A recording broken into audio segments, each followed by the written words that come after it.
Class 10 के exercise 9.1 का question number 15 बना रहे, जिसमें गिवन है a straight highway leads to the foot of a tower. तो एक स्ट्रेट हाईवे, सीधा हाईवे है जो किधर जाता है, टावर की तरफ जाता है। तो ये ए और ये बी, इस ए बी को हम लोग टावर मान लेते हैं और यहाँ बी से लेकर के और यहाँ पे एक पॉइंट देते हैं सी, और ये बी सी क्या हो गया, एक हाईवे हो गया जो इस साइड जा रहा है, कहाँ, एक टावर की तरफ जा रहा है। A man standing at the top of a tower, और इस टावर के टॉप पे एक आदमी खड़ा हुआ है। Observes a car eight an angle of depression of 30 degree, यहां से एक कार को देखता है, तो यहां से इस कार को देख रहा है with the depression angle of 30 degree. तो यहाँ पे जो एंगल बन रहा है ये 30 डिग्री का बन रहा है, which is approaching to the foot of the tower. ठीक है, और ये कार कहां जा रहा है, फुट ऑफ द टावर की तरफ इधर जा रहा है, ऐसे करके इस साइड जा रहा है। इसका डायरेक्शन ऑफ मोशन किधर है, इस साइड है, टावर की तरफ। ठीक है, विथ अ यूनिफॉर्म स्पीड, एक ही स्पीड से जा रहा है, यूनिफॉर्म स्पीड से। 6 second later the angle of depression of the car is found to be 60 degree, और 6 सेकेंड के बाद जब यहां से लेकर के यहां तक पहुंच जाता है, तो यहां पे हम लोग डी पॉइंट दे देते हैं। 6 सेकेंड के बाद जब यहां से यहां पहुंच जाता है, तो एंगल ऑफ डिप्रेशन यानी ये वाला एंगल जो बनता है वो 60 डिग्री का बनता है। ठीक है, तो find time taken by the car to reach the foot of the tower from this point. तो हम लोग को टाइम फाइंड करना है इस पॉइंट से फुट ऑफ द टावर में जाने में कितना टाइम लगेगा कार को, वही टाइम हम लोग को फाइंड करना है। तो यहां से यहां तक जाने में लगा है 6 सेकेंड। ठीक है, और ए बी टावर का हाइट भी नहीं दिया हुआ है, सिर्फ एंगल ऑफ डिप्रेशन और एंगल ऑफ यहाँ पे डिप्रेशन, दो एंगल ऑफ डिप्रेशन दिया गया है। तो बेसिकली हम लोग को फाइंड करना है बी डी, और बी डी फाइंड करना है, बी से लेकर डी तक जाने में कितना टाइम लगा वो फाइंड करना है। तो इसको बनाने के लिए हम लोग सबसे पहले ट्रायंगल ए बी और डी, ये छोटे वाले ट्रायंगल में काम करेंगे। अच्छा, यहाँ पे एंगल ऑफ डिप्रेशन 30 डिग्री बना, तो ये वाला भी कितना हो जाएगा, 30 डिग्री का हो जाएगा, और ये वाला 60 डिग्री का बना, तो ये वाला 60 डिग्री का हो जाएगा। ठीक है, अब हम लोग ट्रायंगल ए बी और डी में काम करेंगे। तो इसका हम लोग बनाते हैं पहले in triangle A B D. A B जो हाइट ऑफ द टावर है उसको h मान लिए, और यहां से यहां तक का जो डिस्टेंस है उसको x मान लिए। तो ये क्या हो गया, x हम लोग टाइम मान लिए कि इतना टाइम लगेगा, x टाइम लगेगा। तो in triangle A B D tan theta is equal to p upon b। तो p, थीटा के सामने का लाइन p हो जाएगा और ये b हो जाएगा। tan के जगह पे tan और थीटा के जगह पे 60 डिग्री, p के जगह पे लिखेंगे ab और b के जगह पे लिखेंगे bd।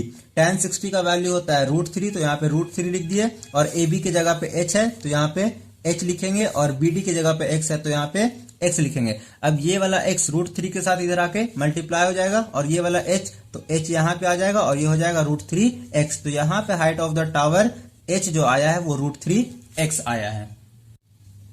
अब हम लोग ट्रायंगल ए बी और सी, बड़े वाले ट्रायंगल में काम करेंगे। इसको यहीं पे बनाते हैं, in triangle A B C. Theta के सामने का लाइन P हो जाएगा और B से लेकर C तक पूरा B हो जाएगा। तो फिर लिखेंगे tan theta is equal to P upon B, और tan थीटा के जगह पे tan 30 डिग्री, P के जगह पे AB और B के जगह पे B से लेकर के C तक पूरा लिखेंगे। तो ये हो गया BC। tan 30 का वैल्यू होता है 1/√3, तो इसको लिख दिए, और AB के जगह पे H, और BC को हम लोग कैसे, अच्छा BC को यहाँ पे अभी BC ही रहने देते, तो BC को जब 1 से मल्टीप्लाई करेंगे तो यहाँ पे BC हो जाएगा, और H को √3 के साथ मल्टीप्लाई करेंगे तो H √3 हो जाएगा। अब BC को हम लोग कैसे लिखेंगे, B से लेकर के C तक, तो BC को लिखेंगे BD प्लस CD। जब BD और CD को जोड़ देंगे तो पूरा BC आ जाएगा, तो यहाँ पे लिखेंगे BD plus CD is equal to H √3। अब BD प्लस CD, BD के जगह पे क्या है, BD का कितना है, x है, तो यहाँ पे x लिख देंगे, और प्लस CD के जगह पे CD, और h का वैल्यू यहाँ पे आया है √3x। तो इस h के जगह पे हम लोग क्या लिखेंगे, √3x लिखेंगे, और इंटू ये वाला √3 यहाँ पे। ठीक है, अब ये हो गया x यहाँ पे आ गया, x plus C D is equal to √3 into √3 only 3 हो जाएगा, और ये वाला x यहाँ पे। अब ये x जो इक्वल के इधर प्लस में, इधर आकर के माइनस में हो जाएगा, इधर सी डी बचेगा, ये हो गया 3x माइनस x, और यहाँ पे सी डी हो जाएगा 2x। तो अब जो सी डी आ गया है वो 2x आ गया, यानी सी से लेकर के डी तक यहां तक का वैल्यू 2x आ गया है। अब 2x डिस्टेंस है और 2x डिस्टेंस को कवर करने में 6 सेकेंड टाइम लगा है, यहीं पे 6 सेकेंड है। 2x डिस्टेंस को कवर करने में 6 सेकेंड टाइम लगा है, तो x डिस्टेंस को कवर करने में कितना टाइम लगेगा ये निकालना है हम लोग को। तो इसको यहां पे लिख लेते हैं, time taken to cover the distance